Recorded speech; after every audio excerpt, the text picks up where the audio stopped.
Metal music was back at Reading and Leeds Festival in 2025, and I went along for the day to enjoy it. Now, this festival is very much a music festival for the youth of the day. Now, I'm 39. I'm not the youth of the day, but when I was the youth in my teens, Reading Festival was the festival that I went to. And back then, the most popular kind of music for people of my age was rock and metal music. So Reading Festival used to be where bands like Bring Me the Horizon and Slipknot and Linkin Park would be playing on the regular.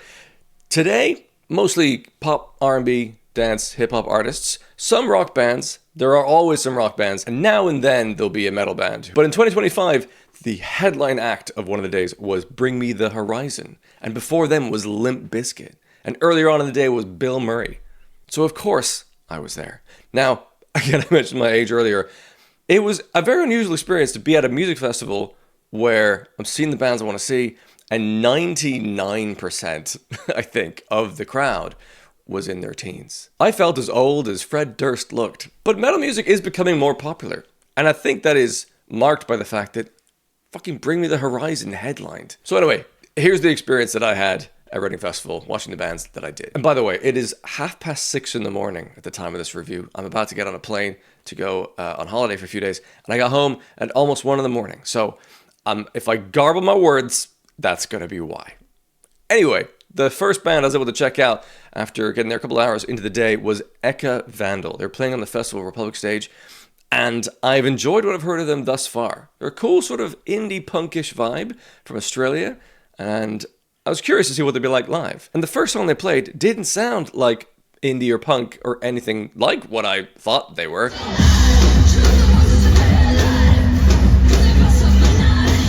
They clearly have songs that bridge all kinds of genres, and it was fucking cool. Really, really cool vibe. Kind of punk, don't give a fuck attitude throughout, no matter what kind of style of music they were doing at the time. There was also a moment where they were straight punk rock in a song, but largely this kind of vibey, indie, punkish, pop, hip-hop-ish kind of group. It was cool. It was really, really cool. Now, during their set, I noticed at the side of the stage was what looked like Fred Durst stood there enjoying them and vibing out. It's like, he's playing on the main stage later on. How would he be aware of Ecca Vandal? I don't really know. But it was clearly, actually, definitely Fred Durst. It was cool. Like, he's there enjoying some up-and-coming bands. And then, for one of the songs I did know, Cruising to Self-Soothe, I think it was called, he comes on stage. And I thought he was just rushing the stage, because he didn't have a mic. He was just kind of grooving on the stage, like, okay. And then he picked up the microphone, and he sort of duetted that song with Ecca Vandal. It was great. Really fun, good vibe. Seal of approval from Fred Durst, clearly.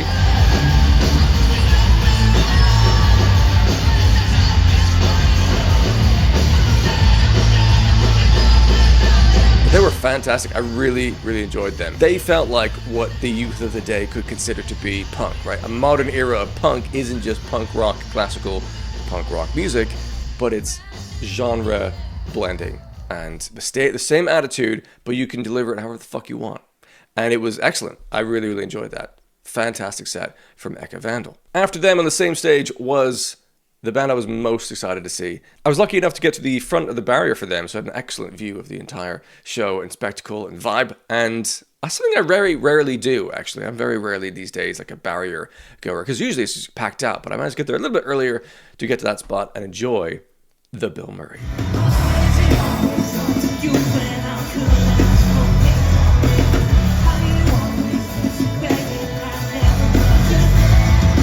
Now, unfortunately, Gabby Rose was not able to join for this particular run of gigs, so they had a stand-in on vocals and saxophone by the name of Robin, I believe it was, who did a great job filling in, so that was cool. And it's just always a joy.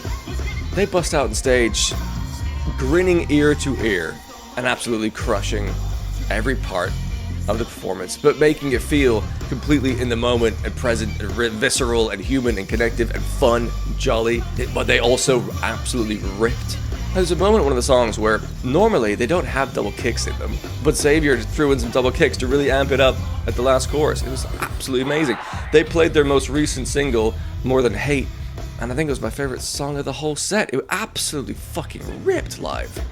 And they had this extended introduction to it where it was super heavy. And actually when they finished, I think they returned to the song, but like half tempo. It was awesome. I was conscious of the fact that during their set. I'm like, listen, Bring Me the Horizon's playing later, and Limp Bizkit, two bands I adore, but this is going to be the highlight of my day. It was just jubilant and perfect. It was fantastic. Absolutely loved that. It was also quite fun because I was at the front.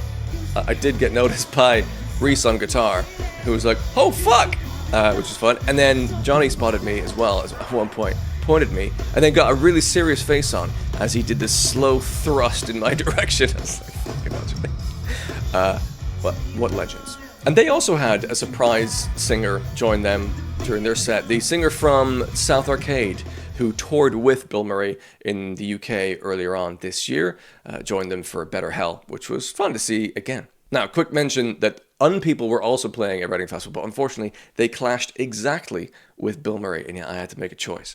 And Unpeople, I'll be seeing them soon at the Underworld in London in a couple of weeks' time. So I'm like, all right, I got to see Bill Murray. Unpeople, I'll catch you next time. So immediately after Bill Murray, Limp Bizkit started the main stage. So off we went, like the whole crowd basically, to go catch some Limp Bizkit, and they were fabulous.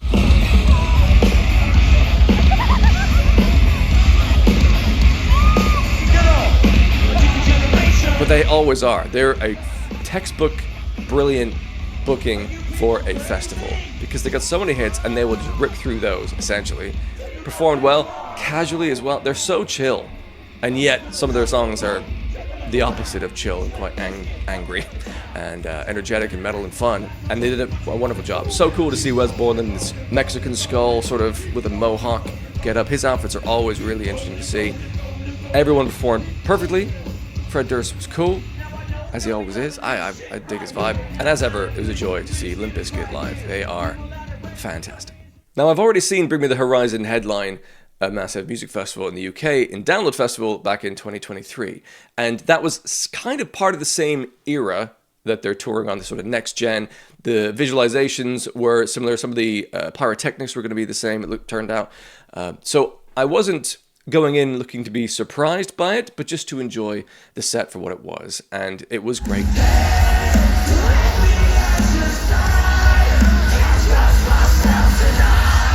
As it fucking always is for them at the moment. They, for me, are the best high-production metal band on the planet right now. Not only is it visually interesting and compelling, but also the sound is brilliant. And I'm still just kind of amazed at how good Ollie Sykes' live vocals are. Because I have seen them for many, many years, and they have improved dramatically over those years. And I'm listening out for it live, 'cause I'm like, has this happened because he's really honed his craft? Or are they using autotune to get this to be a really impressive live vocal? I could not detect autotune. It's not to say it isn't there, but if it is there, it is so finely done that it is indetectable. It's just a really impressive performance overall, vocally from him. The screams, but especially the singing. And it's wild to see that band I've seen in a small venue in Hamburg of maybe like 500 people many years ago, headlining Reading Festival many years later. Again, a festival that is generally not a rock and metal festival anymore, except for this one day. And it was just epic. And they had a big crowd. Everyone was stoked on it. And it clearly meant a lot to Ollie. There was one song in particular that he was struggling to sing the words because he had a moment before the end of the song. I think it was Can You Feel My Heart? And he clearly was visually just taking it in. And he would try to sing it. He's like, I can't. And he would just be like to the audience, you sing this. And it did not look like a staged performance. You know, this is a band that is from the UK and has had a long history here. And for them to headline Reading Festival was quite a wild thing. But it was a joy to see them absolutely crush it. So good. I don't think anyone could have, as a passerby, looked at that stage and not be drawn in by just how exciting the whole thing was, visually and sonically. It was epic. So cool. So glad I went to see them absolutely destroy Reading Festival. So yeah, despite feeling about 102 years old earlier on in that day, it was fucking awesome for metal to descend on Reading Festival the way that it did this year. Again, now and then, metal rock bands do play Reading Festival, but kind of sparingly. But to see Bring Me the Horizon be the headliner of Reading with Limp Bizkit on before them and having BILMURI and Unpeople on a different stage and Ecca Vandal. It's fucking cool. So fucking cool. I believe the statistic is that 14% of arena ticket sales are now for metal artists. That's amazing. So more metal, please. It's too good live. It's too fun an experience. And the bands today are raising their game production-wise to be just too good to deny. Bring Me the Horizon especially is one of those. But yeah, it was kind of a whirlwind. A few hours there at Reading Festival to enjoy those bands. And I had just about this amount of time to recap it before I now get on a plane and have a few days of holiday. I will be scheduling some videos to go live on the channel, so don't worry, there will still be some content here for you to enjoy. Make sure you're subscribed to this channel if you want more rock music content in your future. Otherwise, thank you for watching this video, and hopefully you'll come back for another one of these very soon.